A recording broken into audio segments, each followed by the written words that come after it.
কুড়িগ্রামের নাগেশ্বরীতে সন্তোষপুর ইউনিয়নের অভিযান চালিয়ে প্রায় ৭.৫ মেট্রিক টন সরকারি ভিজিএফের চাল উদ্ধার করেছে সেনাবাহিনী। এ ঘটনায় ৪ জনের নামে থানায় মামলা দায়ের করা হয়েছে।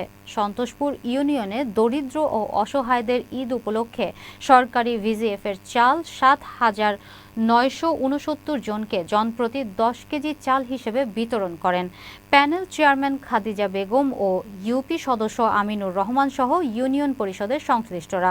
অভিযোগ রয়েছে, প্যানেল চেয়ারম্যান ও ইউপি সদস্যরা স্বজনপ্রীতি করে ভিজিএফ তালিকা করে এবং কৌশলে ভিজিএফের চালের অধিকাংশ কার্ড সুবিধাভোগীদের নিকটে না দিয়ে চাল ব্যবসায়ীদের কাছে বিক্রি করে দেয়। এদিকে কয়েকজন ব্যবসায়ী তাদের লোক দিয়ে চাল তুলে নেয় এবং ইউনিয়ন পরিষদের পার্শ্ববর্তী বিভিন্ন দোকানের গোডাউনে মজুত করে রাখে।